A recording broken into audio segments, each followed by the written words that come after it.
Hello மக்களே, இன்னைக்கு வீடியோவில் என்ன பார்க்க போகிறோம்னா சோயா சக்ஸ் பிரியாணி தான் பார்க்க போகிறோம். அதுக்கு செய்ய தேவையான பொருளை பார்த்துக்கலாம் வாங்க. பெரிய வெங்காயம் வந்து மீடியம் சைஸ் வெங்காயம் வந்து 2 மெலிசாக கட் பண்ணி வச்சுக்கிறேன். 2 தக்காளி, ஒரே ஒரு பச்சை மிளகா, புதினா கொத்தமல்லி கொஞ்சம் எடுத்து வச்சுருக்கிறேன். 1 கிளாஸ் பாஸ்மதி ரைஸ் எடுத்து வச்சுருக்கிறேன். 2 ஸ்பூன் நெய், 2 ஸ்பூன் எண்ணெய், 2 ஸ்பூன் வந்து தயிர், 2 ஸ்பூன் வந்து இஞ்சி பூண்டு paste, meal maker 1 cup, colour powder 1/4 teaspoon, மிளகாத்தூள் 1 டீஸ்பூன், 6 பட்டை பீஸ் எடுத்து வச்சுருக்கிறேன், 4 கிராம்பு எடுத்து வச்சுக்கிறேன், ஒரே ஒரு ஏலக்காய், 2 பிரிஞ்சி இலை, தேவையான அளவு தண்ணி, உப்பு தேவையான அளவு செய்யுதுன்னு பார்த்துக்கலாம் வாங்க. இப்போ அரிசியை வந்து தண்ணி ஊற்றி ஊற வச்சாச்சு. இப்போ 2 கிளாஸ் தண்ணி வந்து வச்சுருக்கிறேன். இதை நல்லாக்கிட்டோம். இப்போ தண்ணி நல்லா சுட்டுச்சு. இப்போ நம்ம இந்த மீல் மேக்கரை போட்டுக்கலாம்.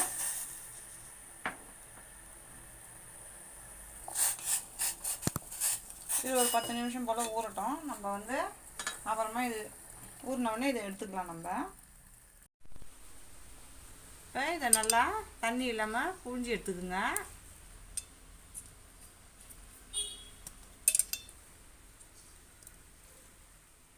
அது எல்லாத்தையும் எடுத்துக்கலாம். நம்ம இப்போ இதில் வந்து தயிர் கொஞ்சம் போட்டுக்கலாம். ஒரு 1/2 ஸ்பூன் வந்து தனி மிளகாத்தூள் இதில் சேர்த்துக்கிறேன். நான் இஞ்சி பூண்டு பேஸ்ட்டு போட்டுக்கிறேன். இது எல்லாத்தையும் சேர்த்து நல்லா மிக்ஸ் பண்ணி விட்டுக்குங்க. ஒரு 1/4 டீஸ்பூன் போல் உப்பு போட்டுக்கிறேன். இது எல்லாத்தையும் சேர்த்து நல்லா மிக்ஸ் பண்ணி விட்டுருங்க. ஒரு 10 நிமிஷம் போல் இது ஊறட்டும். அதுங்காட்டி நம்ம போய் அந்த வெங்காயம் தக்காளிக்கெலாம் வதக்கிடலாம். எண்ணெயை ஊற்றிக்கிறேன். நான் அடுத்தது நெய் போட்டுக்கிறேன். நெய் எண்ணெய்லாம் காஞ்சிடுச்சு. பச்சை மிளகாய் போட்டுக்கிறேன். வெங்காயத்தையும் போட்டுக்கிறேன். இதை நல்லா வதக்கிடுங்க. லவங்கம், ஏலக்காய் எல்லாத்தையும் போட்டுக்கலாம். இதையும் சேர்த்து நல்லா மிக்ஸ் பண்ணிக்கோங்க. வெங்காயம் நல்லா வதங்கிச்சு. இஞ்சி பூண்டு பேஸ்ட்டு நம்ம போட்டுக்கிறோம். அதில்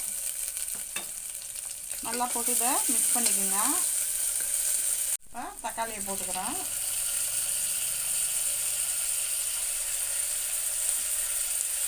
இதையும் நல்லா மிக்ஸ் பண்ணி விடுங்க. இப்போ மிளகாத்தூள் போட்டுக்கிறேன். தயிர் ஊற்றிக்கிறேன். கலர் பவுட்ரு போட்டுக்கிறேன். இது எல்லாத்தையும் நல்லா மிக்ஸ் பண்ணி விட்டுருங்க. நல்லா வதங்கட்டும்.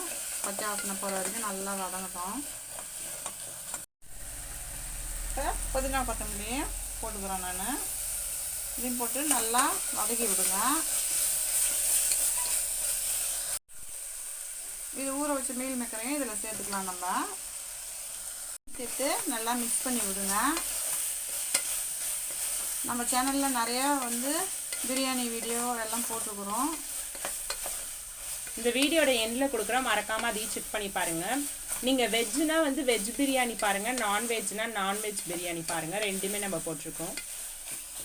1 மணி நேரம் நல்லா ஊறிடுச்சு. வந்து 2-3 தடவை வாஷ் பண்ணிட்டேன். தண்ணி எடுத்துட்டு போட்டுக்கோங்க.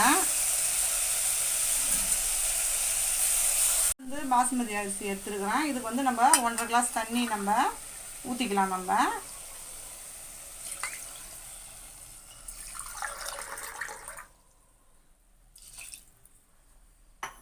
இப்போ இந்த அரிசிக்கு தேவையான அளவு உப்பு நான் போட்டுக்கிறேன். நான் ஏற்கனவே அந்த மசாலா உப்பு போட்டிருக்கிறேன். அதனால் கொஞ்சம் கம்மியாகவே போடுறேன்.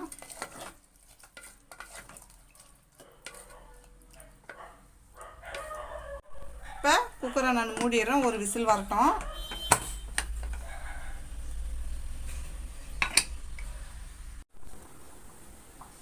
இப்போ விசில் வந்துடுச்சு. நம்ம எப்படி வந்திருக்குதுன்னு பார்த்துடலாம். ரொம்ப சூப்பராக வந்திருக்குது.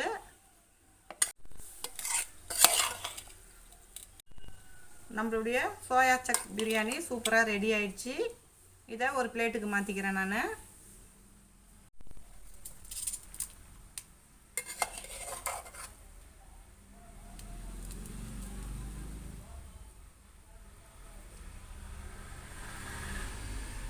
நம்மளுடைய சோயா சங்க் பிரியாணி சூப்பராக ரெடி ஆயிடுச்சு. இந்த வீடியோ பிடிச்சிருந்துன்னா லைக் பண்ணுங்கள், ஷேர் பண்ணுங்கள், கமெண்ட் பண்ணுங்கள். மறக்காமல் நம்ம சேனலை சப்ஸ்கிரைப் பண்ணிவிட்டு பக்கத்தில் இருக்க பெல் ஐக்கான் கிளிக் பண்ணி ஆல்னு கொடுத்துருங்க. தேங்க்ஸ் ஃபார் வாட்சிங்.